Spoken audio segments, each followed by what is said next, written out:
All right, what is going on, everyone? Welcome back to the Mets Weekly Podcast as we are live at this very moment on YouTube and on X to recap the Mets versus Royals, along with all of the latest news and rumors in New York Mets land. Before we get into that, I want to remind everyone to subscribe to the Mets Weekly YouTube channel for new episodes of our show that are recorded live following every single regular season series. For those of you watching or listening on playback, you want to join the conversation in the future, make sure to turn on those post notifications to know when we go live. Make sure to follow Mets Weekly on X and on TikTok. For our audio listeners, make sure to follow us on all of your favorite listening platforms to not miss the audio version of new episodes that go up at 9 a.m. the following day of live recording. Also, make sure to give us a 5-star review. It would be greatly appreciated. So without further ado, let's get into episode number 223 of our show. And guys, it is just me today, or at least for now. There could be a time where one of my co-hosts comes in here and joins me for the second half of the show. However, not so sure. That's not 100%. But either way, I'm here for the time being.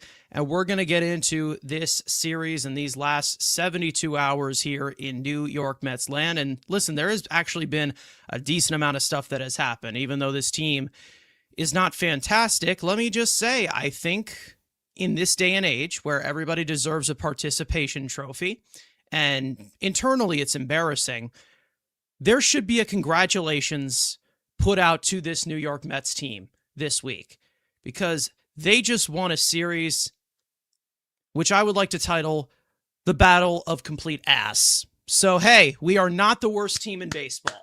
Round of applause, everyone. Amazing. Amazing, standards you'd love to have right now for a $400 million payroll team that has aspirations of winning the entire thing. Just a fantastic, fantastic condition that you want to be in right now. Having debates about who is going to be the worst team in all of baseball coming out of a 3-game series. So, you know what? Lovely job by them. They did a fantastic job. And that means to say that also that this Royals team is basically the American League version of us. They're sloppy defensively. Their offense is extremely streaky, inconsistent, scores in bunches. And a lot of that has to come from, of course, that first game, which was just like a fever dream from what we saw from that entire total. We'll get into that. But again, right now, 14 games under 500 as they do technically improve. They're playing another team they could possibly beat. You're running out of chances to get onto a run. And to be honest, I'm really not seeing the hints that this team will be able to stabilize something, especially where we're in this era as of right now of the season where the offense has really been coming along. It actually has been. It's looked actually a lot better, depending on the matchups or whatever. But also this is like kind of in the transition time of where the pitching starts to fall apart, because that seems to be where you just can't pinpoint anything. And that's the vision of basically a bad team.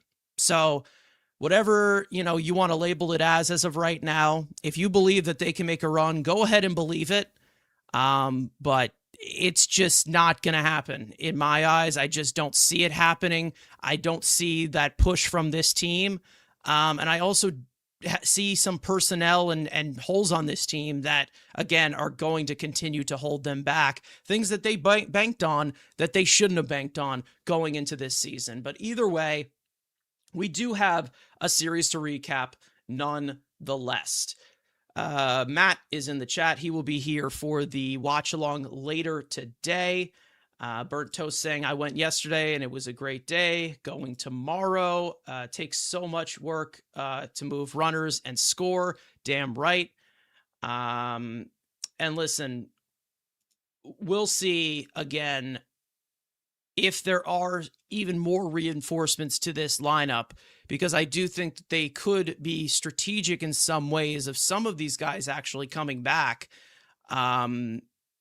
considering the current direction that they are in, where, a series win to the Royals is not going to push you to say, hey, we're going to be buyers at the deadline. Either way, they get two games out of 3. We'll get into how this could have been a sweep, because it could have been a sweep. It should have been a sweep. But also that's an identity of the malpractice that continues to hold this team back, of them shooting themselves in the foot. We're going to get into that. But first and foremost, let's run down this series. Now, I thought that this video would be completely overhauled by that first game, which was pretty long. However, the last two games made this be able to be under the 10-minute limit. So it's, I believe, just under 9 minutes. So here it is. The full-on recap of these three games. Mets versus Royals, games 92, 93, and 94 of 162. Roll the tape.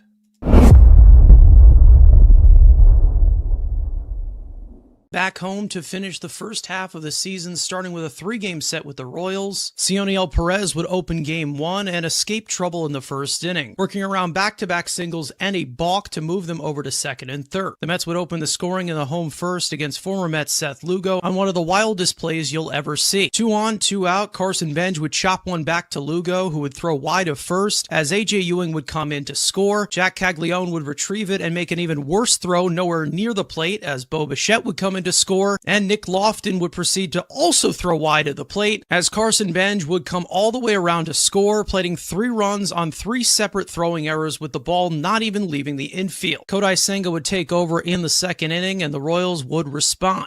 Runner on, 2 out, Tyler Tolbert would slash a 2-run homer to the left field corner, making it a 1-run game. Bottom of the second, runner on, 2 out, A.J. Ewing would demolish a 2-run homer of his own off the facing of the second deck in the Coca-Cola corner, his 6th home run of the year, putting the Mets back up by 3. Fast forward to the 4th, Senga would face even more trouble. Bases loaded, 2 out, Lane Thomas would drive a 2-run double over the head of Juan Soto in left field. Michael Massey and Tyler Tolbert would come in to score to make it a 1-run game once again. Senga would finish the 4th and end his day with 3 innings pitched, 5 hits, 4 earned runs, 4 walks, 4 strikeouts on 61 pitches. In the home 4th, 2 on, 1 out, A.J. Ewing would collect his 3rd RBI of the day, plating Brett Beatty with a ground ball up the middle. Next batter, 1st and 3rd, still nobody out. Juan Soto would clobber a 3-run homer to the bullpen in right center field, his 20th of the year, his 3rd in the last 4 games, extending the Mets' lead to 9-4. However, Austin Warren would come on to pitch in the 5th, and it was a complete disaster. A leadoff double and a hit by pitch would set up 1st and 2nd for Isaac Collins, who would slice an RBI double into the left field corner, scoring Jack Caglione. Next batter, 2nd and 3rd, still nobody out. Michael Massey would plate a pair with a 2-run double down the right field line and into the corner, plating Nick Lofton and Isaac Collins. After an infield single and a walk to load the bases, Warren would exit, not getting a single out, with Huskar Brazaban, who would come in and get the first out with an RBI force out from Bobby Witt Jr., scoring Michael Massey. Later on in the frame, runners of the corners, 2 out, Salvador Perez would tie the game at 9, lining an RBI single to center field, scoring Tyler Tolbert, and posting a 5 spot in the 5th for Kansas City. Brazaban would finish the inning, striking out Jack Caglione to keep the game tied,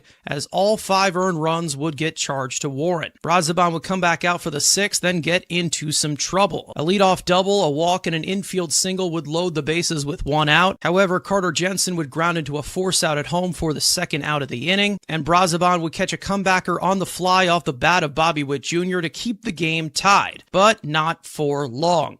31-year-old Matt Sellinger would make his major league debut in the 7th, and it was nothing short of a disaster. Runner already on, Salvador Perez would give the Royals their first lead of the game with an RBI double off the bottom of the wall in left center, scoring Lane Thomas. Next up, with a runner at 2nd, Nick Lofton would launch a 2-run homer over the Great Wall of Flushing in left field, extending the Royals' lead to 12-9. That would be followed by back-to-back walks and an infield single to load the bases, as Carter Jensen would draw the 4th walk of the inning, forcing in a run, 13-9 Royals. Next batter, Bobby Witt Jr. would ground into another force out, scoring Michael Massey, 14-9 Royals. And with runners at the corners, 2 out, Lane Thomas would plate 2 more on a 2-run double off the wall in left field, plating Tolbert and Witt Jr., capping off a 7-run inning for Kansas City. Following stretch time, the Mets would get a few back. Runner on, one out, Jorge Polanco would plate Carson Benj with an RBI double to the gap in right center field, his first hit back from the injured list. Later on, first and third, one out, Brett Beatty would bring in Polanco on a sacrifice fly to center field. Sedlinger would come back out for the eighth and wear it, working around a one-out double for a scoreless inning. Bottom eight, 2 on, 2 out, Carson Benj would make it a 4-run game with an RBI single to right field, scoring A.J. Ewing. As A.J. Minter would come in to pitch the eighth and toss a 1-2-3 inning with 2 strikeouts, but the Mets offense would go down in order in the last of the ninth, ending a 3.5-hour pitiful slugfest with a loss in the series opener, 16-12. In Game 2 of the series, the Mets offense would get off to a quick start against Royals opener Steven Cruz. The scorching hot A.J. Ewing would launch another one to the right center field bullpen for his 7th home run of the year, a 420-foot shot, giving the Mets an early lead. Christian Scott would make the start and was relatively sharp, pitching through the 5th and ending his day with 5 innings pitched, 3 hits, no earned runs, 1 walk, 5 strikeouts on 90 pitches. Tobias Myers would come in to pitch the 6th, then run into some trouble. Runner at third, 2 out, Salvador Perez would tie the game with an RBI single to left field, plating Jack Caglione. Myers would come back out for the 7th and work around a leadoff double and a 2-out walk to keep it tied going into stretch time. Brooks Raley would get the 8th and toss a scoreless inning, working around a 1-out double, heading into the bottom of the 8th where the Mets bats would finally come alive against right-handed pitcher Alex Lang. Following 3 straight 2-out base runners to load the bases, Jared Young would get hit by the pitch to force in a run.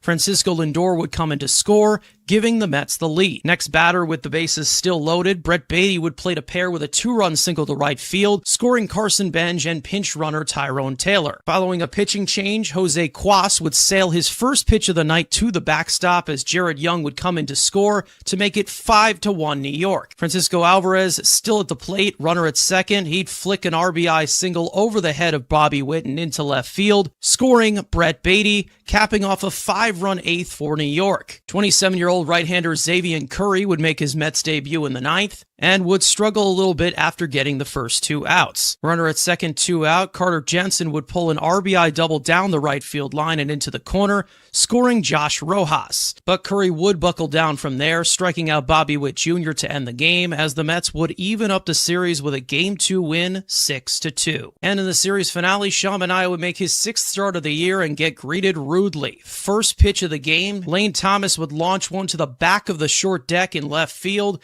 giving the Royals a 1-0 lead. The Mets would get the run back in the home second against former Met Michael Wacha. Runner at second, 1 out. Jared Young would tie the game with an RBI double to right field, scoring Carson Benj. Fast forward to the 4th, Bobby Witt Jr. would give Kansas City the lead back with a solo home run to the left field balcony as Manaea's struggles against right-handed batters would continue. But the Mets offense would take control in the 5th. Tyrone Taylor would lead off the frame with his 6th home run of the year to left center, tying the game at 2. Later on in the inning, the bases would be loaded, 1 out. Bo Bichette would give the Mets the lead with a sacrifice fly to center field, scoring Brett Beatty. Next batter, 2 on, 1 out. Carson Benj would bloop one into shallow center field that would drop in front of Lane Thomas. A.J. Ewing would come in to score as Thomas would commit a throwing error with the ball getting away at third. Juan Soto would come in to score, sending Benj to third base, extending the Mets lead to 3. Next batter, runner at third, 2 out. Francisco Alvarez would add on with an RBI single to left field, plating Carson Benj, capping off a 5-run 5th inning for New York. Manaea would pitch into the 6th and get into some trouble after getting the first 2 outs of the inning. Runner at second, 2 out. Jack Caglione would rip an RBI double down the right field line and into the corner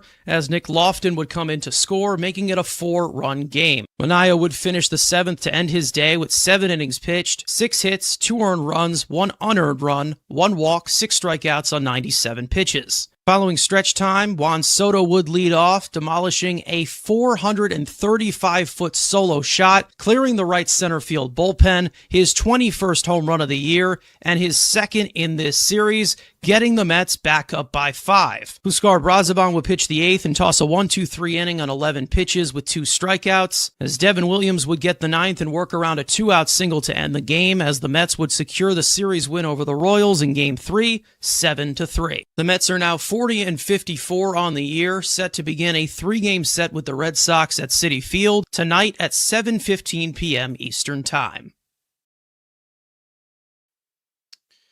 All right. So there is your full rundown of this series.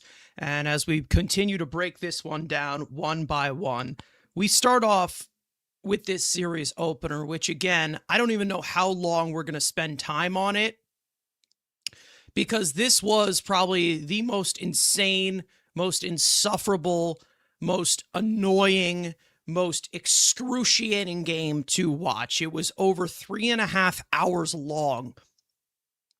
And it starts off in the most wild way possible. Carson Bench gets an infield single with 2 runners on. You have 3 different throwing errors, one even worse than the other. Seth Lugo off the mound, simple PFP a little bit to his right, off the mound, throws wide of first. And then the best part of this to me, in my opinion, was Jack Caglione, who would also commit a throwing error throwing home, and it wasn't from the outfield. Now, regularly, this guy is a right fielder, first baseman, basically the right side of the baseball field defensively, or he can play, DH or whatever, because, he's known for his hitting. But also the fact that Jack Caglione, remember, this was a 4th overall pick a few years ago. He was a 2-way prospect. He was a collegiate level pitcher. Now, I don't know if he was a first-round pitching talent, but the guy was a collegiate pitcher, and for him to have a throw like that basically just sailed completely up the line, I would say about like 15 feet away from the plate, it was just insane to me. And then you also had Nick Lofton throw wide, and that, of course, brought in Carson Bench. The Mets get a insane lucky play go their way from a team that seems to be worse defensively in comparison to this Mets team, who has also not been sharp defensively at all, and still they find a way to lose this game. But the crazy part is that this game, and I posted this on Twitter after it happened, in this game, you had 9 innings of baseball. You had 32 total hits, 28 runs, 3 errors on 1 play, 12 different pitchers used, 16 walks, and a total of 378 pitches thrown. 3 hours and 31 minutes.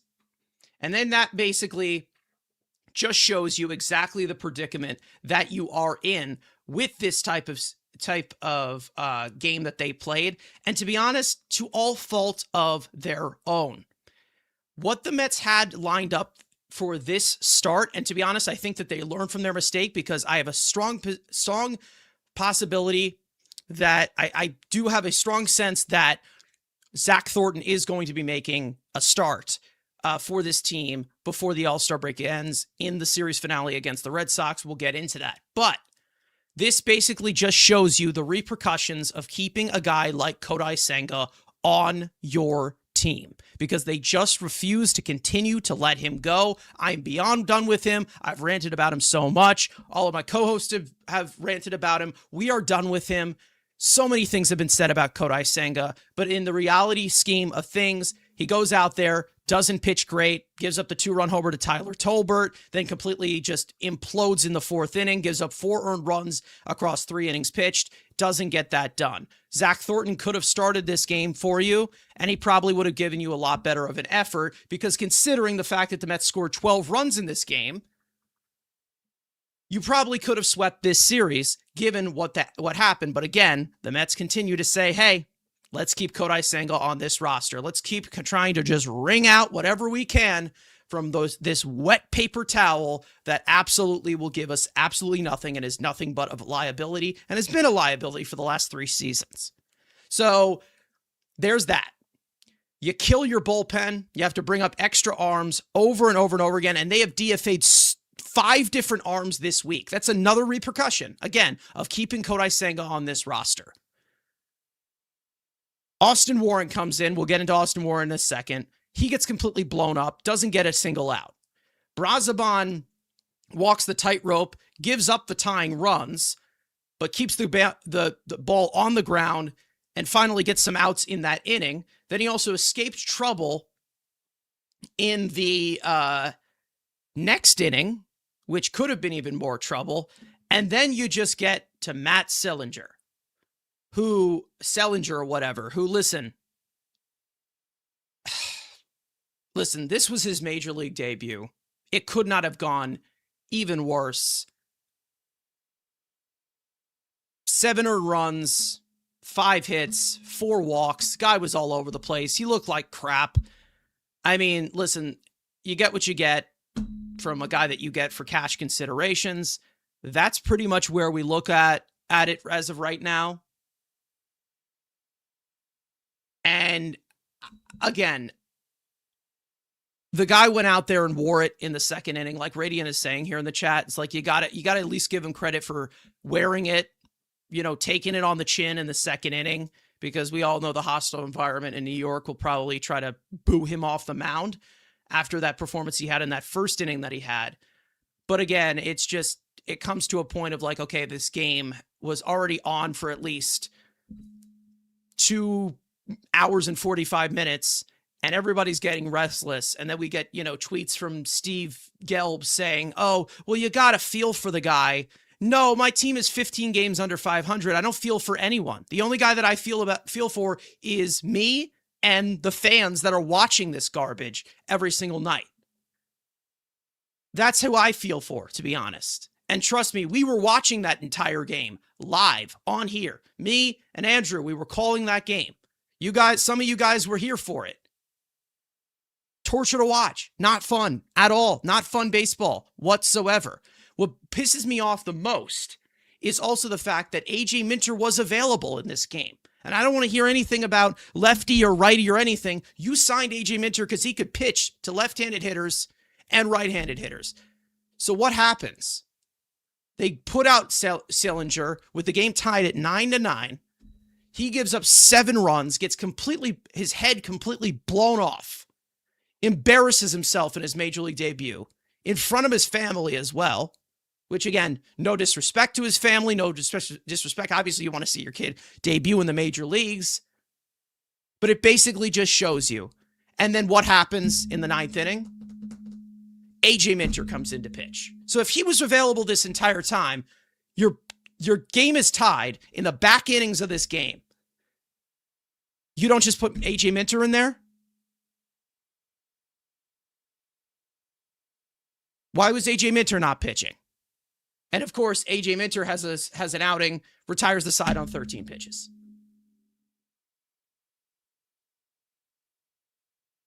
Just a complete mess.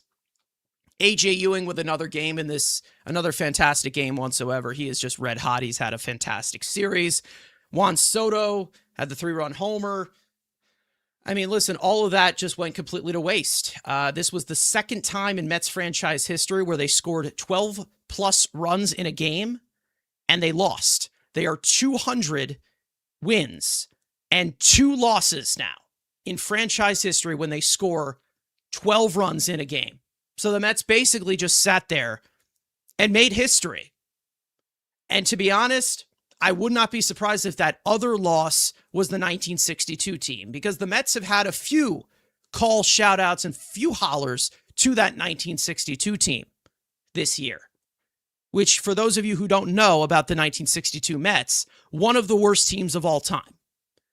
40-120, their inaugural season. So it basically just shows you the Mets making history in the wrong direction, and basically just showing you exactly what type of team they are. And to be honest, these next 2 games right afterwards didn't fool me whatsoever. Didn't fool me. I'm sorry. Absolutely not, because I knew that on any given day they would have a performance like this. Now, to be honest, with the pitchers that you used in this game, Perez escaped the jam in the first inning, who actually who's been eating innings like crazy for this team. I don't know how that guy's arm hasn't fallen off yet. Then you get to Senga, who doesn't even belong here anymore. Struggling Austin Warren, who we'll get into. I mean, the pitchers that you used didn't put you in a good position. But to be honest, if you add Minter into the mix, if you add Thornton into the mix, you would be able to win this game with 12 runs on the board. I think we all can agree. But they weren't able to do it. at all. They went 5 for 11 with runners in scoring position. There was great situational hitting. They beat up their former guy, Seth Lugo, who, man, Lugo, that dude's cooked. That dude is cooked. He had a few good years after he left the Mets. He was up for the Cy Young at one point. I mean, he definitely, he's not an ace level pitcher, but he's definitely carved out a pretty good career for himself post his Mets tenure. But this year, cooked. 37 years old now. So, he's getting up there. But hey, listen, we saw Lugo for quite a while. He was in this organization for a long time. But hey, listen, there was that. Either way, you get to that second game. Obviously, much better of a performance on the other side. Mets did not commit an error in that game. Whoop-de-fucking-do, man, right? I guess we can take a bow for that one. Christian Scott looked sharp. He looked good. He wasn't allowing as many base runners, but we just saw a decent amount of full counts, but he was able to execute with 2 strikes. His breaking stuff looked a lot more sharp than it did in comparison to what it was in Atlanta. And I think there was a little bit of a mix in between him getting ahead in the count and getting behind in the count. Like there was a little bit of a mixed bag of that, and that's the main reason as to why we were only going to see 5 innings from him. Tobias Myers. Tobias Myers, it's been a struggle for him. He was giving up a lot of different base runners, but he was able to contact manage to somewhat. Came in here. That was good. Brooks Raley came in here. His outing ended with Starling Marte getting an AB as a pinch hitter. He got a nice ovation from the crowd. That was awesome to see. Marte here for 4 years, obviously. Listen, I love Starling Marte, so it was great to see him back. He's likely at the end of his career. But then there was that.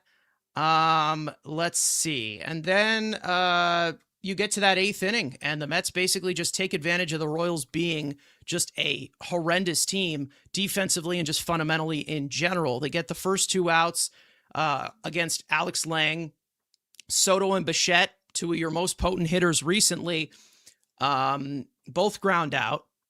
You get a hit from Lindor, as he has not been as fantastic since coming back from the injured list. Carson Benj draws a fantastic 9-pitch walk to where he was, I think, down 1-2 in the count at one point. Jorge Polanco reaches on an infield single, and the bases get loaded. Jared Young gets hit on the elbow with a pitch. Mets take the lead. Brett Beatty, 2-run single, extends the lead to 4-1.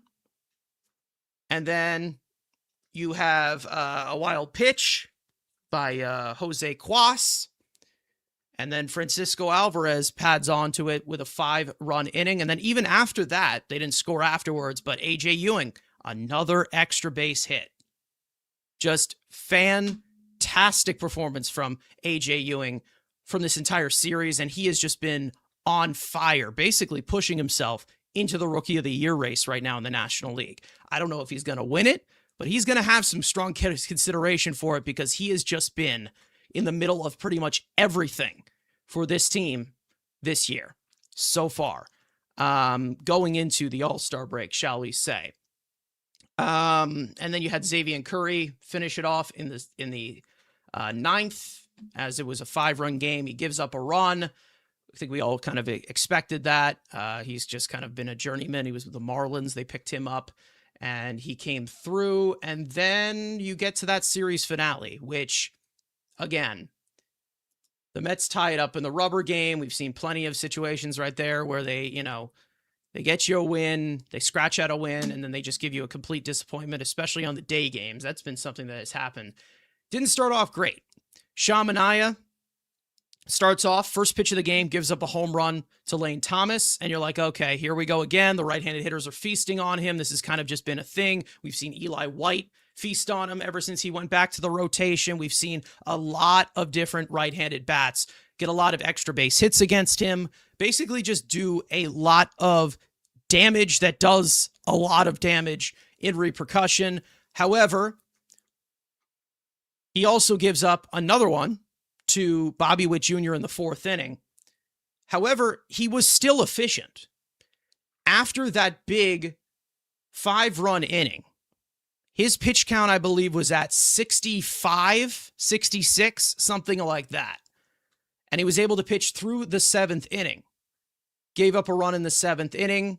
His velo was noticeably down in that 7th inning, which has kind of just been Manaea. It just seems like in the middle innings, his velo just continues to go down. However, he was locating it well. Sweeper was still effective, especially against a decent amount of lefties that he was actually facing in that 7th inning.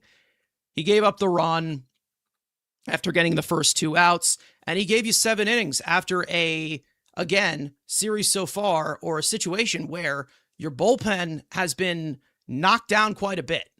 They've been beat up quite a bit. So, again, that was definitely needed for the Mets bullpen in their sake. You had Braziban come in after being a little bit shaky the past few outings. Comes in here, was his usual dominant self, struck out 2 batters, 1, 2, 3 on 11 pitches. And then, of course, Devin Williams, not sharp, but he finished it off. And there was your series, a series win for this Mets team. Other stuff that I do want to point out from this game.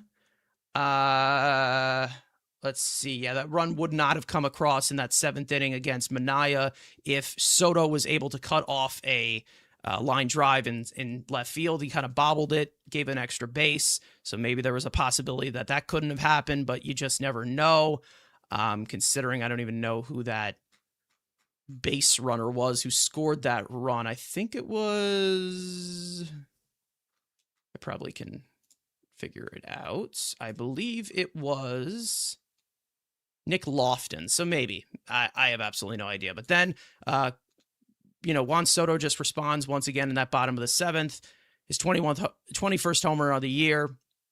2nd in the series. Another great series. He's starting to heat up, leading the National League in OPS. We know the deal by now. But again, A.J. Ewing, the impact that he's been given, batting in front of Juan Soto recently, has definitely showed and definitely has been a glimmering light to this offense, starting to pick it up recently. So again, there's that. Mets are completely out of it.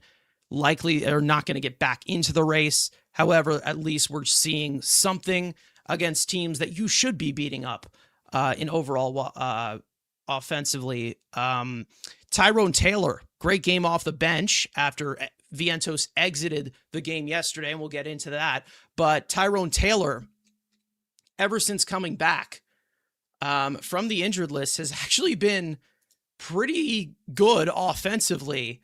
And to be honest, if the Mets are going into seller's mode at the deadline, which likely they will be, I want to see them try and move him. Let's see. Ever since he came back from the injured list, he is 7 for 18. He has 3 homers. He's driven in 3 runs. So yeah, he's been pretty good. He has 4 extra base hits. So again, to the point as of right now, this is someone who's building up trade value. He's going to be a free agent at the end of the year. You have Nick Morabito on your 40-man roster, who you likely are looking at as a possible 4th outfielder option.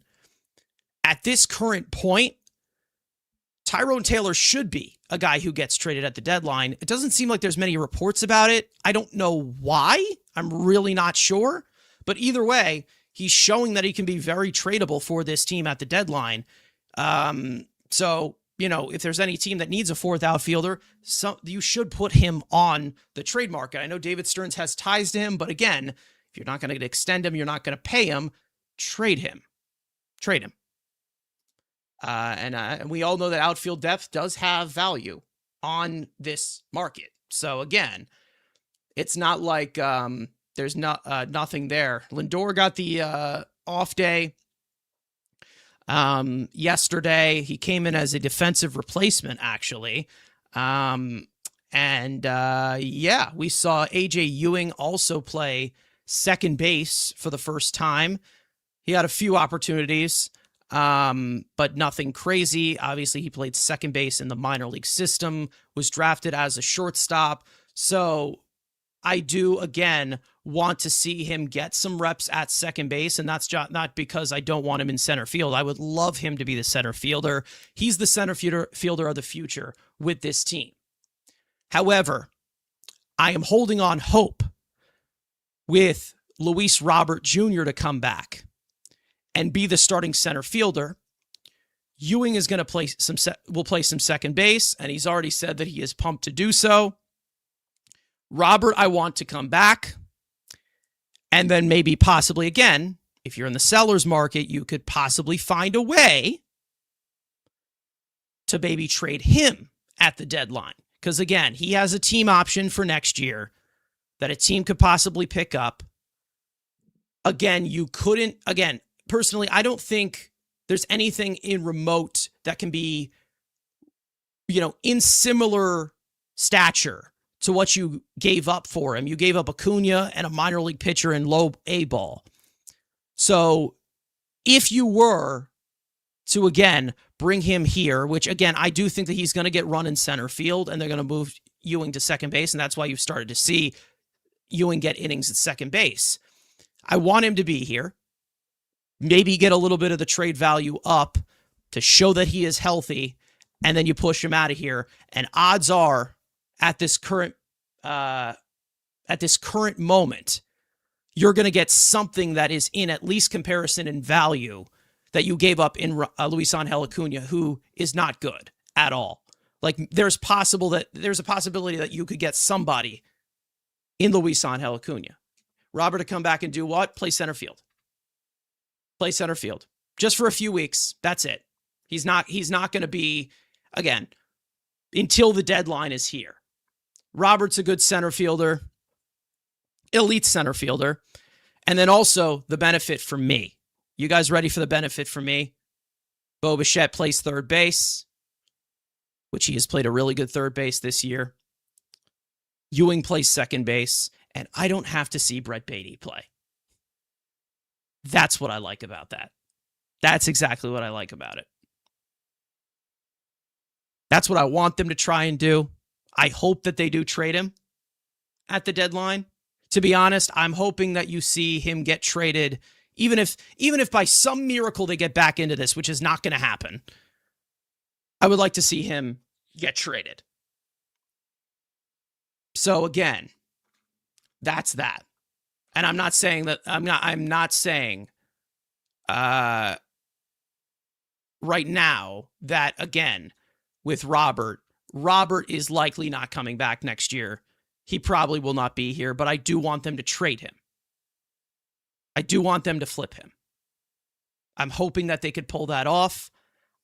I don't think it's going to happen, but if he does come back at some point, which it looks like at some point he will be back in this lineup at one point, you put him in center field. You have Ewing play some second base. Gets Beatty out of the lineup in technical terms, but I'm sure they'll find a way to put him in the lineup. They'll have him pitch or something, because Brett Beatty, we all know, needs to be shoved down our throats. There's a law in the Constitution that says that. So there's that. But that's what I want to try and see them do so.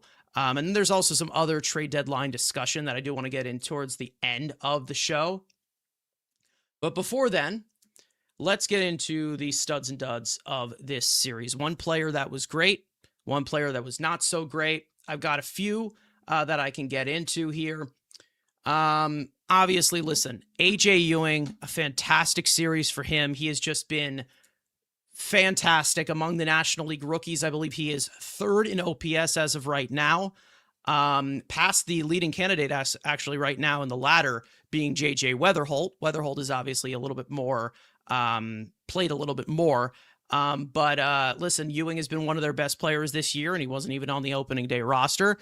Um, Listen, and he just continues to contribute in so many different ways. Defensively in center field, he's been great. I know that he's going to kill it as an overall athlete playing second base. If they were to give him more reps there, like I just said. But again, amazing series for him. Sean Manaea, I can also mention in the stud category. Again, gives us 7 innings. What else can you really ask from Sean Manaea, who really has not been able to go through 7 innings in quite a bit? I think the last time he went through 7 innings was probably in the National League Division Series against the Phillies, right? I think something like that, because obviously he hasn't been really in the rotation as much since then. Anything you can get from Manaea, and then also Sellers mode. Again, if he continues to pitch like this, which he'll probably get like 3 more starts before the trade deadline. Again, another piece you can try and auction off. I don't know, but again, it's going to be a little bit of a tall task considering him making $25 million. But anyways, in the dud category, let's see. It's pretty hard because, again, I don't think there really was any like complete dud besides, Sellinger, who made his debut, who, if you want to throw him under the bus, you could, but I think it's more of an organizational thing of them just continuing to hold on to Senga. Senga can be put in that conversation as well if you want to do that. I think, you also can put Austin Warren, but there's also another reason as to why that, and we're going to get into that in about a split second. But yeah, I think that's pretty much it. Most of the dudness comes from that first game they played, which was just a complete nightmare. But also they had some good hitting in it as well, which is the reason as to why, losing that first game sucks, because the offense finally came up big against not a great Royals team, and this team couldn't even put together a good enough win for that. And to a lot of that to their own fault. Like I already said, Zach Thornton probably should have started this game, and he looks like he's lined up to start. Also AJ Minter probably should have been in the game instead of Sellinger, who they had there. But instead they pushed the wrong button there. Again, I'm not going to go after Andy Green because, again, he's an interim manager. He's not going to be here next year. I like what he has done with, probably getting the best out of some of these young players. I think that impact is very noticeable considering he's in player development, kind of challenging AJ Ewing a little bit more with left-handed hitters, which he's done with, flying colors so far, challenging him at second base. Even giving some second base time to Beatty, who I personally think is a lost cause. But even Beatty, you could put in this, to be honest, you could put Beatty in the stud category for this series because he actually did hit fairly well. I mean, he did get a few clutch hits in this game, in this series. Am I buying into it? No, because I still think he sucks. But at least he's giving you something, whether it is against a Royals team that is just probably even more starved for pitching, in general. But again, these two teams are in similar situations right now. And listen, Beatty did have a good series. You could say offensively also, Alvarez in overall performance a little bit, but he still had his defensive miscues because he's Alvarez. Can't really point. There's not really like one main guy to point out. You could put Tobias Myers there if you want to. So yeah, there's that. I mean, it all really depends on what direction you want to go in for the stud and dud category. It's whatever. But again, individual performances. There is that. And one thing I want to talk about more with the young players before we move on. JJ Weatherholt just got an 8-year, $112.5 million extension from the Cardinals, who is likely going to be the Rookie of the Year this year, one of the favorites for it in the National League. Mets, if you want to do that for Carson Bench or AJ Ewing, I would do it right now. I really would. And yes, I know that we always have sophomore slumps and everything, whatever, but I would do this right now, especially Benj. Benj, I would say that there's a possibility that it could happen, considering he is David Stern's draft pick. But I would do this right now. Do it right now. You know that they're going to be future pieces in this team, and even if they're not, and they end up falling off, easy money to move AAV wise. So again, buy out the ARB years. I would love to see an extension for one of Benj and Ewing, or both. Cool. Lock them down. Lock down that entire outfield, because you got Soto here for 13 years. Lock down that entire outfield, because we all know the bright spot. We all know that they hope to compete next year, and we'll get into some other stuff about it. But listen, if they want to be proactive, like David Stearns has said this year, but here's the deal. It's all really just about, who do they see as future pieces for this team? And there's a lot of different degrees they can go with the resources they have, and hopefully they use it. Because yes, they could be sellers at the deadline. They likely will be at the rate that we're going, but they also could find ways to either buy or stack up as well. So we'll see if they use that type of innovative strategy, or maybe they just completely disappoint us, like we've seen plenty of times when we get into the trade deadline. Like, there's always a piece of disappointment because we expect one thing and then we see yet another. But, the latest reports have really been coming out that, it's possible that the Mets do look at some other either minor league talent, but also could possibly look for pieces with actual control. But also there's been talk about extensions as well with these players too. But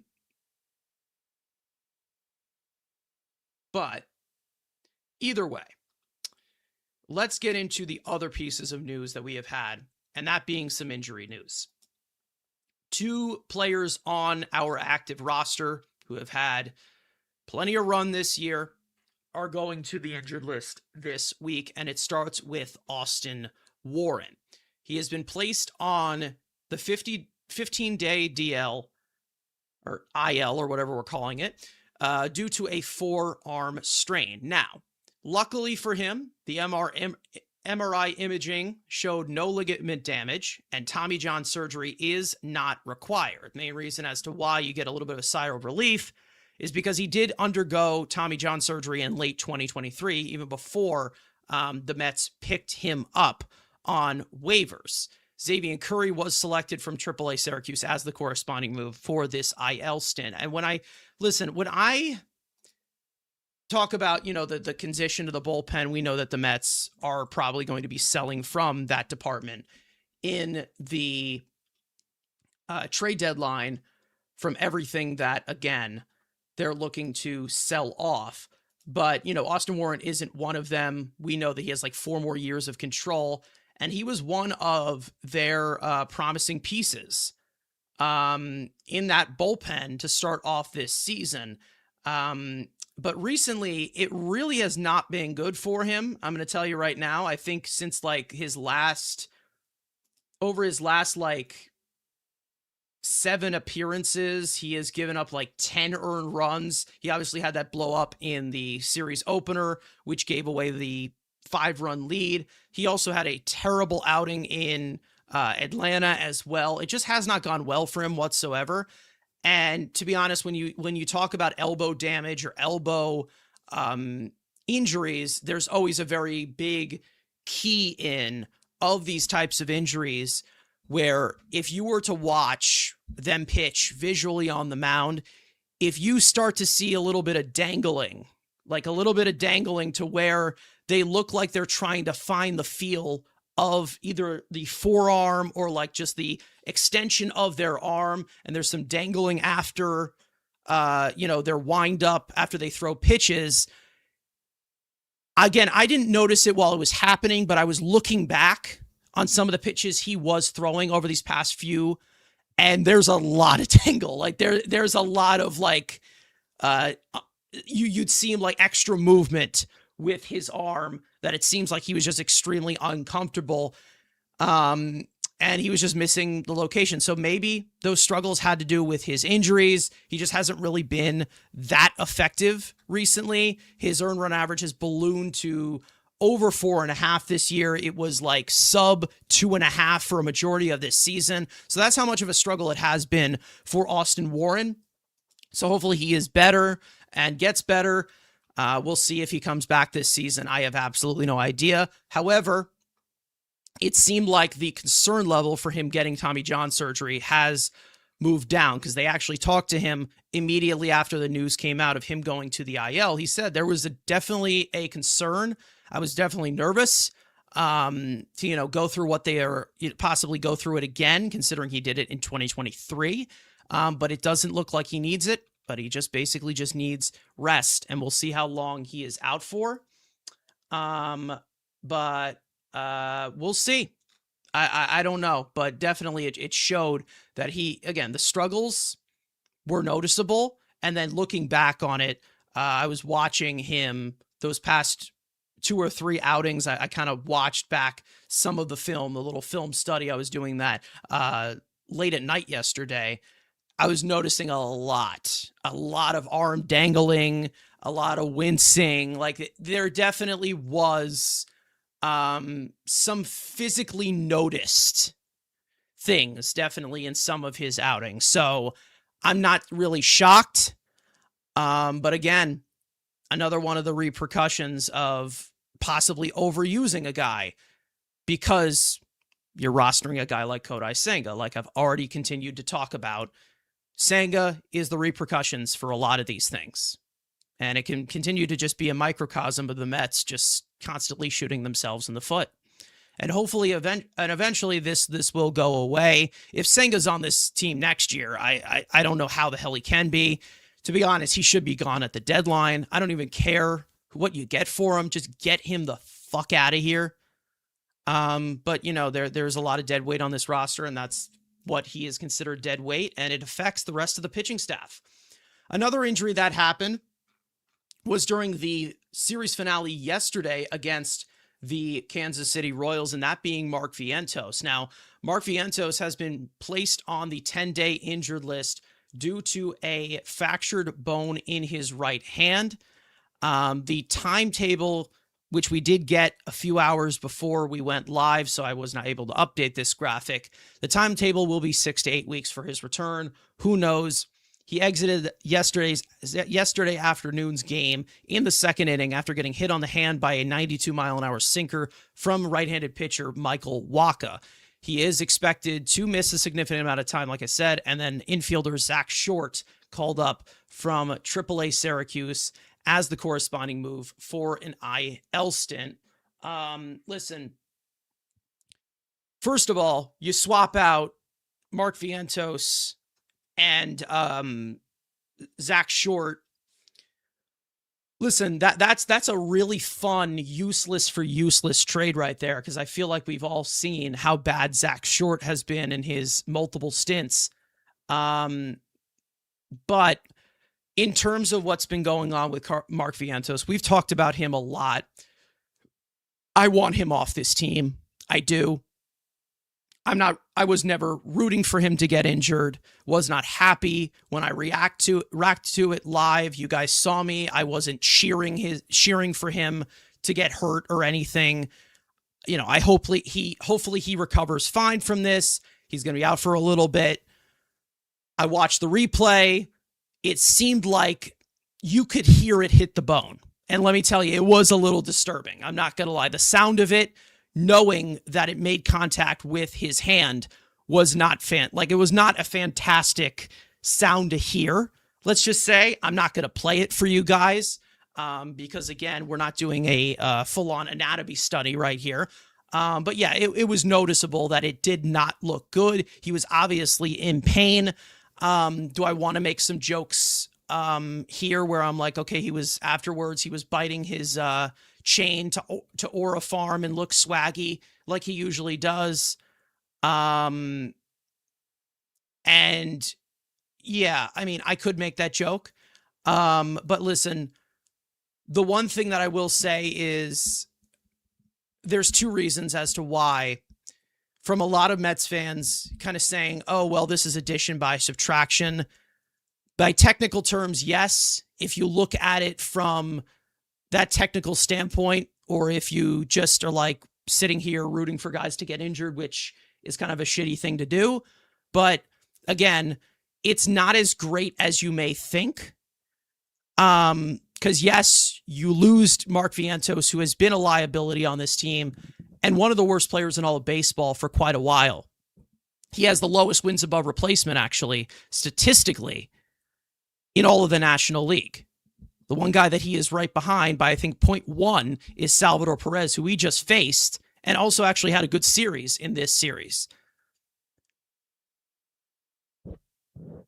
The main reason as to why this isn't the best look is because now he's injured, and the possibility of trading him at the deadline or getting rid of him or offloading him in any way, that simmers down.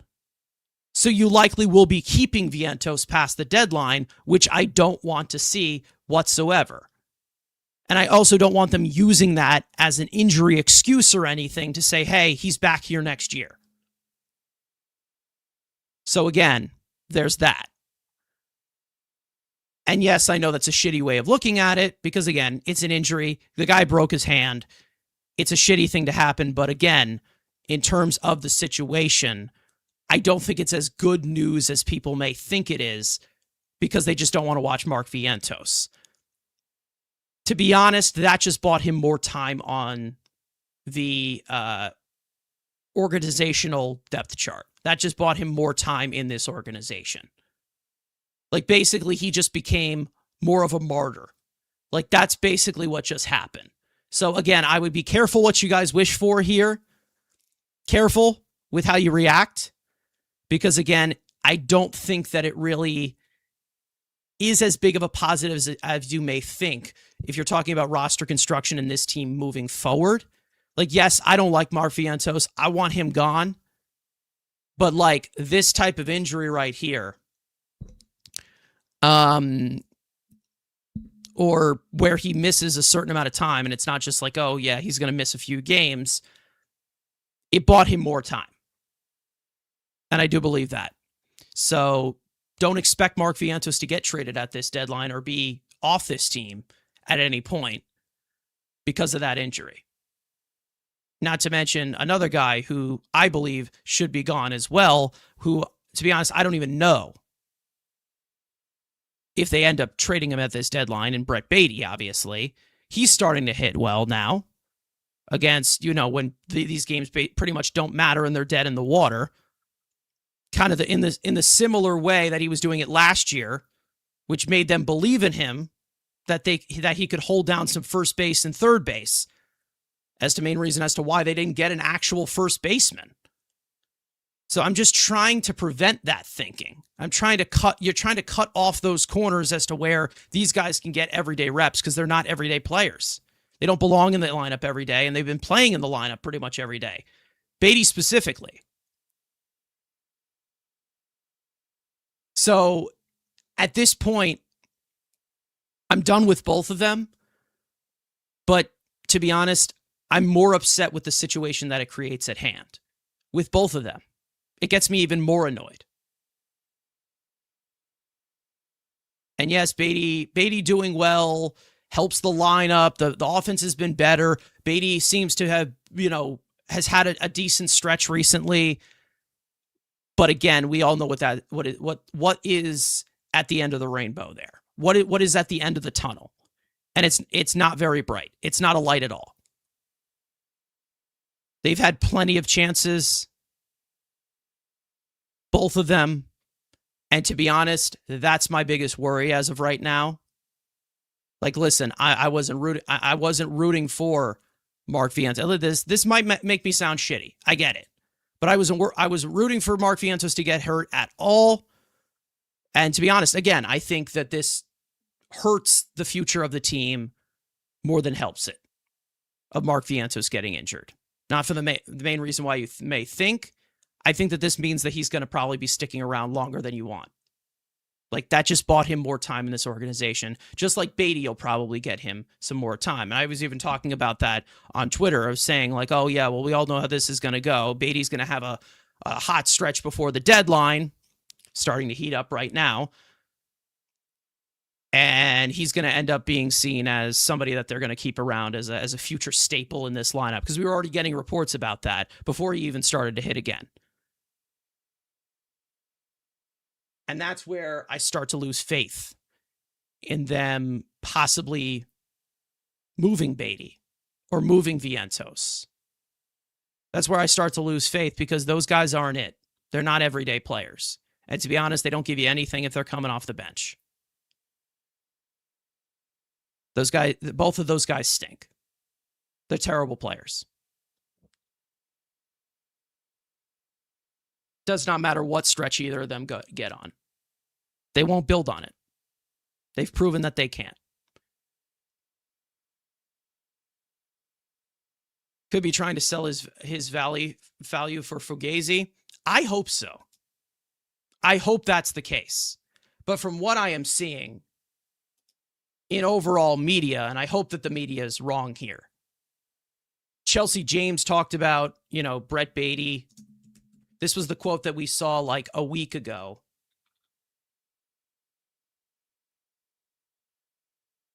This was from Chelsea James from SNY. This was the exact thing that she said. As much as Mets fans might wish they could offload the struggling young players like Beatty, Vientos, and Ronnie Mauricio in exchange for future Mets saviors, none of those three are likely to yield a substantial return. That does not mean they are untradeable. And in fact, multiple people with rival organizations said Mauricio's name has been brought up in trade discussions as recently as earlier this season. Still, some within the Mets front office believe Beatty will emerge as a lineup staple, which means they will not part with him for nothing. Mauricio still hasn't gotten enough Major League playing time to render a final verdict. He could certainly entice another team to take a chance.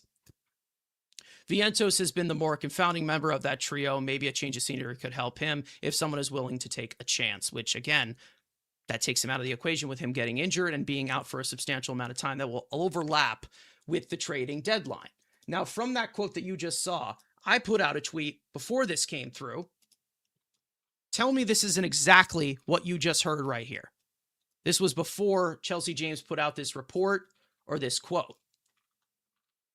Let me find it.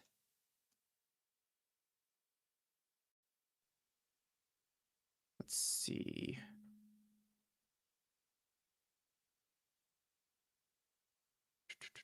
Just trying to find it. So again, you hear that of like, oh yeah, they see Beatty as a piece for this team. Here's the tweet.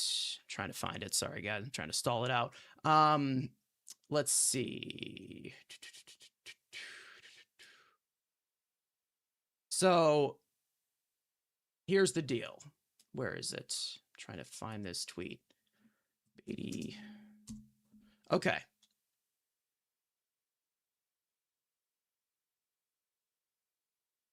All right, so when Marcus Semien went down with the injury, I tweeted this out. I said, we all know how this is going to end. Beatty will get endless chances. He'll have a hot 2-week stretch of stat padding. And Mauricio will rot on the bench or go to AAA to ruin his development even more as a major leaguer, whether that you believe he's a major leaguer or not. Beatty will be kept at the deadline. Mauricio will be shipped out of here for useless scraps. Tell me that's not exactly what you just heard from Chelsea James, who put this out on July 6th. I tweeted this out on June 29th. Tell me that's not the exact thing you just heard. Regardless of how you feel about these players. It's the exact thing you just heard. They believe in Brett Beatty, so they're not going to dangle him at all. And then Mauricio's name comes up in trade discussions. He'll be probably traded off for scraps. What did I tell you? It's exactly what I said. I just know how this team continues to operate and shoot themselves in the foot the way that they do. Because for some reason, they still believe that Mark Vientos, could give you something, or Brett Beatty can still give you something. And then they just basically just keep on running around with Ronnie Mauricio, just dangling around the organization. He wasn't even called up for Mark Vientos as the corresponding move. So he's still in AAA. It's just enough already. I hold the formulas. Thank you. That's again, isn't that not the exact same thing that I just said? It's ridiculous. It's delusion. It's ridiculous. I don't know how the hell they still see these guys as future pieces to this team. I don't see it, especially when they're going to be playing out of position, or they don't play those positions either. I don't see it. I don't see it. All there is net negatives to this team. That's all they've been. But either way, that's my entire concern. Like I said, Vientos goes down. It buys him more time with this organization. I do think I believe so. Brett Beatty, he's going to buy himself some more time by having some, ridiculous 2-week stretch of doing something. And then Ronnie Mauricio probably will be out here for scraps. Maybe he'll get a chance somewhere else. And to be honest, I do think that Ronnie Mauricio, if he were to go somewhere else, maybe he could be something for some other team, because I do believe in his ability.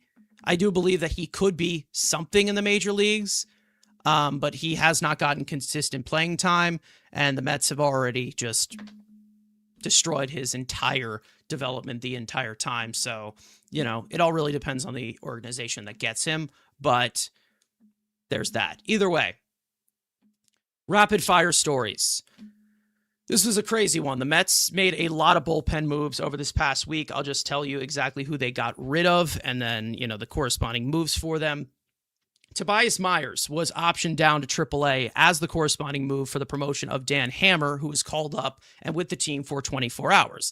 Now, earlier today, Dan Hammer was DFA'd for the recall of Tobias Myers. So they basically just made a complete swap. I'm going to guess it was basically just having the fact that it was up in the air that Austin Warren was going to the injured list and they just needed to make a decision. Matt Sillinger designated for assignment for the promotion of Xavier Curry, who is still up with the team at this current moment. His major league debut was a disaster. Like we said, 7 earned runs, 4 walks, only 2 strikeouts, 5 hits in 2 innings. And he was, of course, acquired by the Mets from Detroit earlier this week for cash. Alex Carrillo was also designated for assignment as the corresponding move for when they did activate Sellinger. He was a former free agent signing out of the independent league in 2025 by the Mets. He made 3 appearances out of their bullpen last season. They did not go well. Zach Thornton was pulled from his 13th start for AAA Syracuse on Wednesday, and it was kind of peculiar considering they were 2 perfect innings with 5 strikeouts, 30 pitches. But he is in consideration to start against the Red Sox in the series finale, the first game before the All-Star break. As we all know, against the Phillies, he gave you 6 innings of 1-run ball. Probably could have gone a little bit longer, but didn't. So I'm hoping that they learned their lesson, that Zach Thornton should have started that first game against Kansas City, a team that also struggles a lot against lefties, may I add. So like I'm saying, with the constant inflicting wounds is another reason as to why I think this team isn't going anywhere. But I would love to see another shot for Zach Thornton, and I hope that he stays here. But knowing them, I'm sure they'll find a way to shove Kodai Senga, continuing to shove him down our throats, even though he is a detriment to this roster and detriment to this team, keeping them from winning games. Danel Nunez continued his rehab assignment for AAA Syracuse as he eases his way back. On Wednesday, it was not a great outing for him. 24 pitches. He gave up 2 earned runs, 2 walks, was not sharp at all. The goal for him is to return to a major league mound next month, in sometime in August. He's been sidelined since July of last year before undergoing Tommy John surgery with the internal brace procedure. Former Mets right-handed pitcher and future first ballot Hall of Famer Justin Verlander is going to retire after the 2026 season. He spent part of the 2023 season with the Mets before getting traded back to the Astros for Drew Gilbert and Ryan Clifford. Verlander, a legend, one of the greatest pitchers of all time in the 3,000 strikeout club. So congratulations on a fantastic career for Justin Verlander. I believe he also was picked as the legend pick for the All-Star game. They said that he wouldn't be activated because I don't know if he's coming back from injury or anything, but he's with Detroit where it all got started. So he's going to retire a Detroit Tiger. So good for him. I have nothing but the utmost respect for him. Now, the other guy we had during that time, it's a little bit more of mixed measures. Either way, finally, some sad news here in the Mets department of recency. The former Mets intern pitching coach, Phil Reagan, has passed away at the age 89. He took over as the pitching coach for Dave Eland during the 2019 season. He pitched for several years in the major leagues, 13 years to be exact, for the Tigers, Cubs, Dodgers, and White Sox. A career 3.84 earned run average across 551 games. He was a starter and a reliever. 743 career strikeouts at 11.5 career wins above replacement. So rest in peace to Phil Reagan, nicknamed the Vulture, who is known for his very quick pitching changes. And I know that a lot of guys in that Mets clubhouse liked him in 2019. Yes, rest in peace to Phil Reagan. We also had some other stuff come out as well right beforehand. Clay Holmes just threw a 40-pitch live BP session today at Citi Field. He said that, it's a good thing to check just to see a hitter stand in there for a first time. And then also we had Marcus Semien taking live BP against Clay Holmes, as well as Tobias Myers. So there is that. So for that news, I don't think we have really anything else. No, other stuff I just want to talk about towards the end. We'll get into a little bit more about Clay Holmes because we know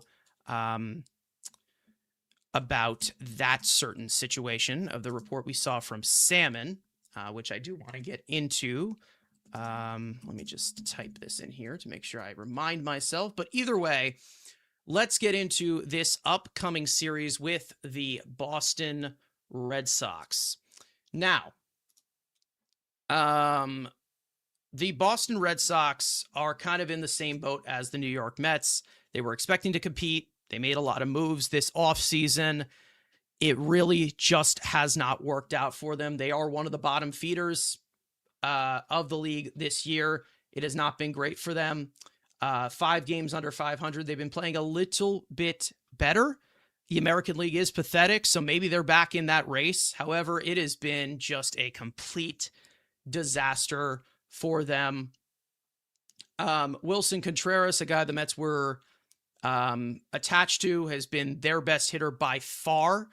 Could he be someone who gets sold at the deadline? I have absolutely no idea, but that's just basically how it's been going for the Red Sox. We'll get a little bit more into their personnel in a second. But also, first we get into these pitching matchups for this upcoming series. Nolan McLean will start the series opener. He is going to face the 36-year-old veteran right-hander Sonny Gray. First pitch is tonight at 7:15 p.m. Eastern Time on Apple TV. Game 2 will go to Freddie Peralta. He'll face the struggling right-hander Brian Bello. First pitch is tomorrow afternoon at 4:10 p.m. Eastern Time on SNY. Game 3, the Mets starter has yet to be announced. Whoever that may be will be facing the 25-year-old rookie left-hander Jake Bennett, who has been very impressive in a small sample so far. I think this will be his 7th career major league start. First pitch is Sunday afternoon at 1:40 p.m. Eastern Time on Pix 11. So Apple TV, then SNY, and then Pix 11. So 3 separate networks for 3 separate games going into the All-Star break. These are last 3 games. On the other side for the Red Sox, like I said, Wilson Contreras, the guy leading the pack, a 159 OPS plus. He is just having a fantastic year. To be honest, he probably would be in the MVP race if this Boston Red Sox team wasn't so bad. Trevor Story on the shelf once again. He's been terrible. Nightmare contract. We all know about him. They don't have Rafael Devers anymore. Carlos Narvaez, who had a pretty good year offensively last year as their pretty much everyday catcher. He's been one of the worst hitters in all of baseball in a small sample size. He's also been hurt.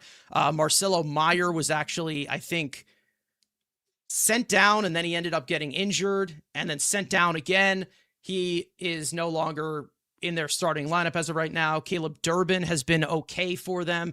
Usually their third baseman after them losing Alex Bregman. They've had a few guys come off the bench and have actually been solid for them. Connor Wong has had a good year offensively, a 125 OPS plus.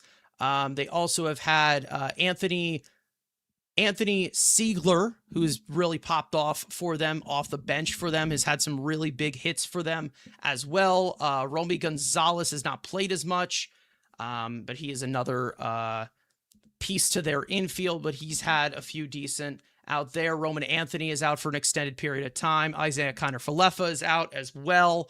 On their pitching side, the main guy that we expect to be traded at the deadline if the Red Sox end up selling, Roldis Chapman, 2.28 earned run average across 27.2 innings pitched.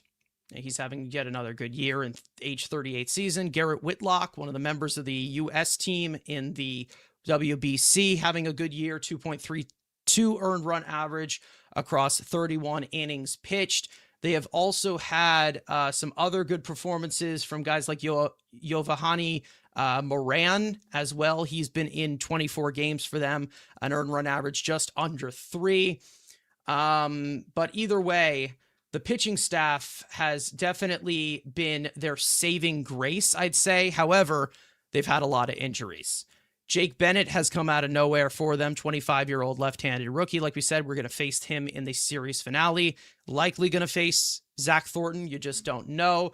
Brian Bayo has been struggling for a long time, but he's on the 40-man roster. They also have Peyton Tull as well, who's been solid for them, 3.14 earned run average. They likely won't face him. Ranger Suarez was just placed on the IL. He's been solid for them after getting that 5-year deal with them. They had Connolly Early as well, who's also been solid for them too, across 17 starts, but he's also on the IL as well.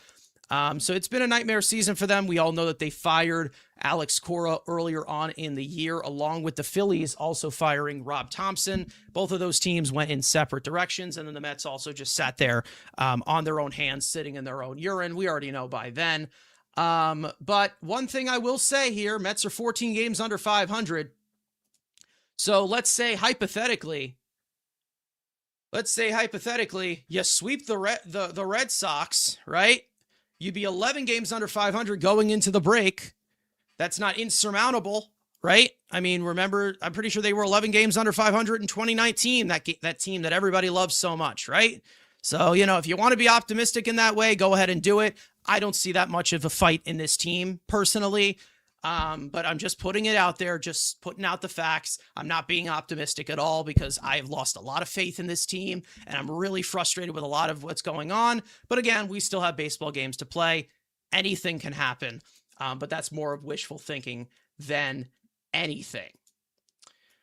Either way, who is Zach Thornton? Zach Thornton is a left-handed pitching prospect for the Mets who has made 2 starts already. Speaking of other teams and speaking of the Phillies, we had Mean Mental Mike say go Phillies, but just subbed. Shout out to you, Mike, as well. So, listen, we welcome other fan bases in here. To be honest, especially with how bad the Mets are, you guys can talk whatever shit you can because we deserve it, right? Any good? Debut was not the best, but the last outing that he had against the Phillies, the Red Hot Phillies, he's only made 2 major league starts. He is their 12th ranked prospect, I think, via Pipeline. But we also saw him against the Phillies. He threw 6 innings of 1-run ball. I think it was like 6 strikeouts. It was a great outing for him. And then they obviously sent him down because they're like, hey, we need Kodai Senga here. It's a must. And then we have Waffle Iron Walrus. Great name. Saying, Carson, I love you, buddy. I love you too. Not sure who you are, but I love you too. If you're new, make sure to hit the subscribe button if you have not already. Like the stream, really helps us out. But either way, there were some other things that we have a little bit of time for beforehand. But first, I do want to say, oh, you're a Red Sox fan. Okay, that makes a lot more sense. That makes a lot more sense. All right. So, Robert, if you're a Red Sox fan, you can tune in tonight for our watch along tonight, which I'm actually going to promo right now. But I do have some other things I need to mention during it. That is a little bit unfortunate, and I apologize. Make sure to tune in tonight and Thursday afternoon for watch along coverage of the Mets versus Red Sox series, hosted by the newest members of Mets Weekly, Evan and Matt. 10 minutes before first pitch, 7:05 tonight, and 1:30 p.m. Eastern time on Sunday, barring any delay that is needed for live play-by-play commentary, banter, out-of-pocket jokes, and some special guests along the way. It all starts at 7:05 p.m. Eastern time, 10 minutes before first pitch. We hope to see you there. Now, you may have heard me say 2 different times and not 3. That is because we will not be able to be doing a watch-along stream. The fact for tomorrow for game 2 at 4:00. Originally we were supposed to, but there's been scheduling conflicts. Matt, I'm busy. Matt's busy. Andrew's busy. I don't think Evan's available either. So we just decided not to do it at all. Again, if this team was more competitive, we'd probably make a little bit more of an effort. However, we're not going to be able to do that stream. This is probably going to be like the 3rd game that we have switched off of so far, where we did not do a watch along. So yeah, there's that. So apologies for the inconvenience. I know a lot of people only watch our stream and our watch along because of how bad the team is, and us making it unbearable and being entertaining for you guys. So we apologize for that, but we just could not make it work for tomorrow. But we will be back on Sunday for the series finale. So apologies for that. I really do apologize because we were trying to put out every single game and be consistent with it. But hey, bumps in the road happen. Misschedulings happen. It's whatever. So you guys will get us for game 1 and game 3 of this series. And for game 2, we apologize. You guys are on your own. Either way, there were some other reports that came out that we'll just put into the closing Yap session before we get out of here. And then, of course, we have the watch along, which Matt will be opening. I'll probably join around 8:00, about an hour in, 7:05 p.m. Eastern time. There were 2 things that came out over the past 24 hours that I do want to talk about. First and foremost, Clay Holmes. There was a report that came out yesterday from Will Salmon that Clay Holmes is 100% open to signing a long-term extension with the Mets, despite the team's disappointing season. And this was verbatim of what Clay Holmes said when he was asked about possibly signing an extension. He said he's definitely open. I know things are not the easiest right now, and they are hard, but it's not like I'm sitting here hoping to run away from it. If I can be a part of the solution to make things better here, I would like that. I came here for a reason. You almost have to sense some type of unfinished business. You want to make things right and do things well here because when you do win here, it's very exciting. I've seen that. It's something that I hope to be a part of. I don't know what it looks like, but that desire is still there. This was from Salmon. Saying that the Mets have not ruled out keeping Holmes beyond this season. His current injury complicates his trade value, making an extension more realistically possible.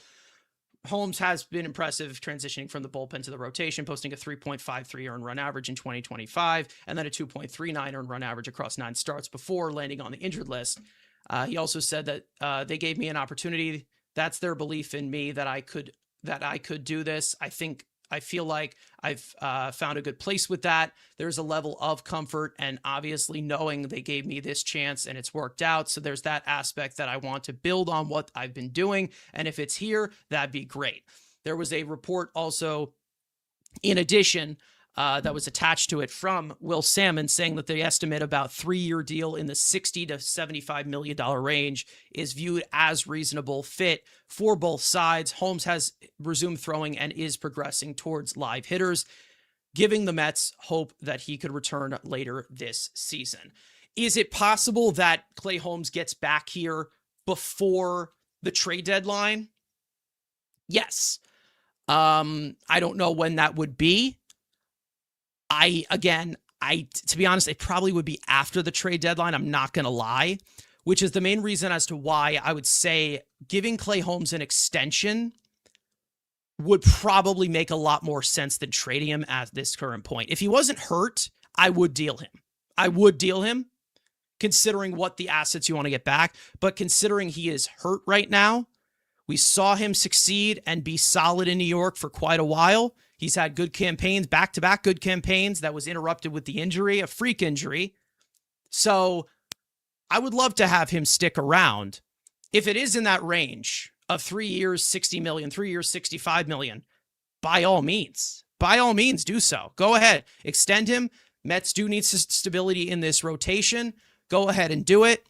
I was talking about, earlier this season before he got hurt, giving him the qualifying offer. And if he does get his money somewhere else, he gets his money somewhere else.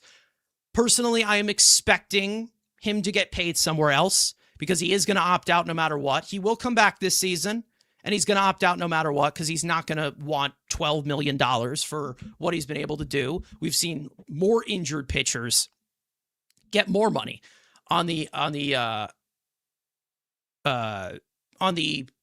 market. And to be honest, this is a freak injury. It's not even an arm injury. So again, if he wasn't hurt and with an opportunity to recoup his value, I would definitely go out there and try to extend him. To be honest, at the rate that it's going and the going rate, 3 years, 65 million, 66 million, whatever it may be, I believe that is just great value considering what you see on the pitching value. Again, you do have a little bit of that ghost floating over your head of Sean Manaea of how that's kind of worked out. But it doesn't seem like there's any arm fatigue from a guy like Clay Holmes. He's really ramped up fairly well, transitioning into being a starter. So again, I would definitely be open in terms of this current situation, considering that he's hurt, considering he hasn't pitched as much. I do believe that you should probably, at the timeline that we are at, especially if he doesn't make it back before the trade deadline, to make an effort to extend him. It does make a lot of sense. And if that is what they go through, and that is what they think should be something for stability in this rotation, go ahead and do it. Go ahead and do it. And again, could it be a little bit similar to what was going on with Sean Manaea, where he didn't really have as much consistency? He wasn't a full-time starter for quite a little bit. He was a starter, then he reinvented himself. He was the bullpen, then a swingman, and all of that. And then you have Clay Holmes here, who was a reliever for a majority of his career, and now over these past 2 seasons, he's been a starter. There definitely could be risk with that. But again, when you talk about the certain pieces and wanting to compete next year, which has been pretty much the moat right here, what they have been saying, we want to compete next year. Clay Holmes would be a piece that you add. Clay Holmes would be a piece that you retain. So in this current situation, if he wasn't hurt, I would definitely be open to giving an extension to somebody like Clay Holmes. Absolutely. 100%. There was also some other things of a guy whose future being involved with this. One thing that came out today.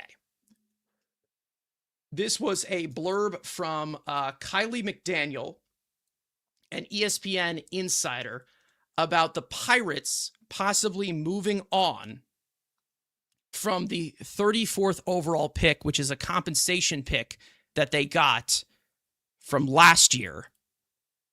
I'm not sure who it was for. It may come to me at one point. But you can trade compensation picks. There was a compensation pick that was actually traded for, what was it? Corbin Burns, right? From the Orioles, I'm pretty sure, along with some other pieces. The 34th overall pick.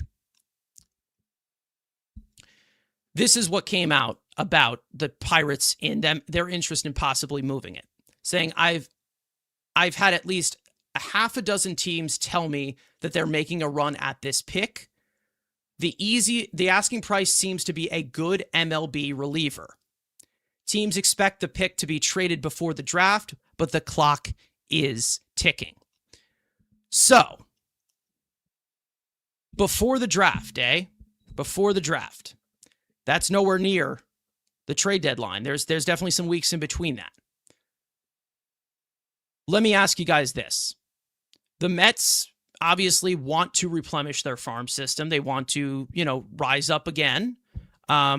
People have been complaining about them being 24th ranked or whatever by Baseball America, which is what happens when 4 major prospects in your top 10 get graduated. So people, read the context, please.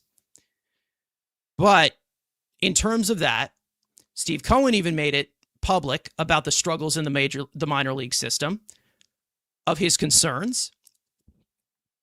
The Mets will be picking 24th. And to pick 34th as well, you get 2 first-round talents in that draft. If the price seems to be a good major league reliever, would you guys part with Clay Holmes? Would you guys part with Luke Weaver right then and there? And I get it. Like, yeah, technically they're still in it. But if that is what they're asking for, would you part with Weaver?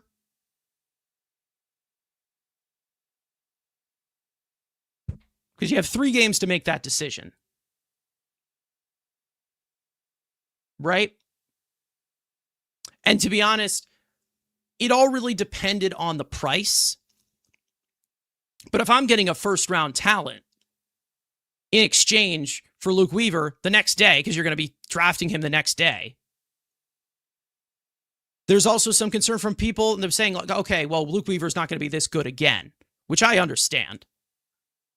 There's also the thought of the fact that they want to compete next year, and they likely would hold on to Luke Weaver if they were to do that. That's another thing. But personally, I would consider this. It all depends if they want a right-hander or a left-hander. We could do either. We could do Raley. We could do Minter. Could be Weaver. It doesn't, I don't know. Again, what caliber are they looking at? I have absolutely no idea. But that is again, if that's what you're giving up for a first-round talent who likely will be in your top prospects list, again, instantly after getting drafted, considering that you're 24th as of right now after all those prospects graduated, I would consider that. I really would consider that. I'd make Luke Weaver into a starter. I don't think that's going to happen. I don't think that is going to happen because I think his starter days are behind him. Let's see. So that's definitely something to think about.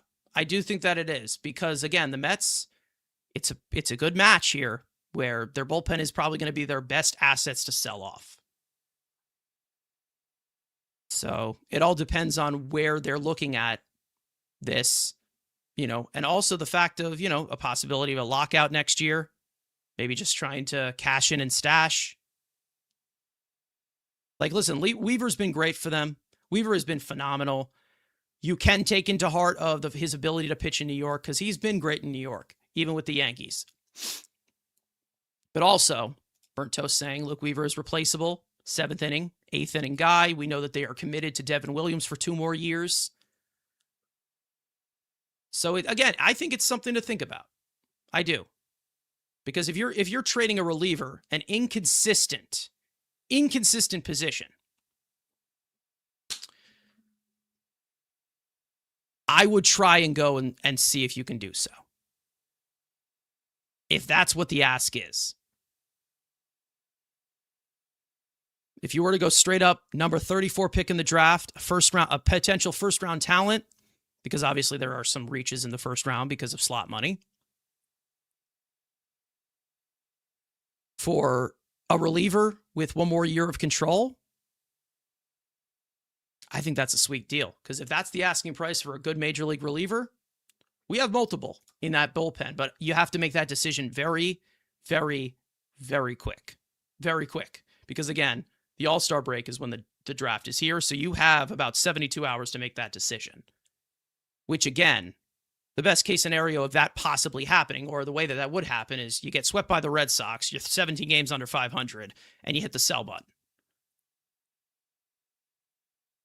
I don't know if there's any really other team that has as much competition to sell off good relievers, considering the following.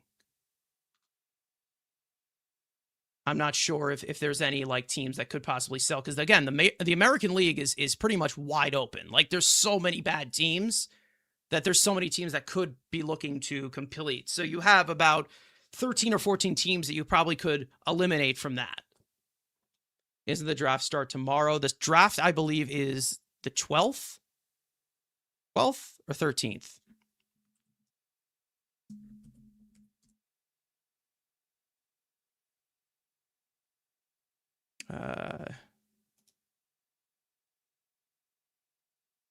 It is Saturday and Sunday in Philadelphia. So it is tomorrow. So the draft starts tomorrow. So yeah, the clock is ticking, like I said. I forgot that they moved it up. My bad. Okay, so again, something to think about. I think that's definitely, so the next 24 hours, there it is. So, you know, the other teams, like the last place teams, again, you got, you know, the Orioles. I don't know if they are looking to trade anybody. The best relievers in the market could Aroldis Chapman be in that conversation because the Red Sox aren't great. So yeah, there is that. Burntos saying first pitch 7:50 has been delayed. Has it been delayed? Let's see. Okay, so yeah, so there was another thing going into this Red Sox series. Apparently they were having travel issues getting out of Chicago. So the Mets are going to be delaying this game to 7:50. So the watch along will start at 7:40.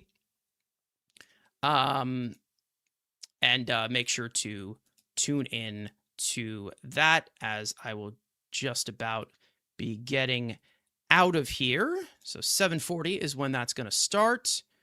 I'm just readjusting that for everything. Let me just move this across. So yeah, again, some stuff to think about there of where the Mets want to pivot. It's all really just about the factors that go in. Shout out to Joe Saturn here saying, always enjoy your Mets podcast. Very thorough. Well, we do get serious in the middle of all these series. And then we have some fun with you guys during the watch-alongs, obviously. Let me move this over to 7:30. Perfect. Okay. Awesome. But either way, we are going to hop off here. Listen, nice winning the Battle of Ass. Good job by this team, but we're going to need a lot more. Maybe you can go to 11 games under 500, sweeping this series. Again, I'm not completely hopeful in that happening. And then we get into this All-Star break, and we'll let you guys know of the scheduling of everything before and after.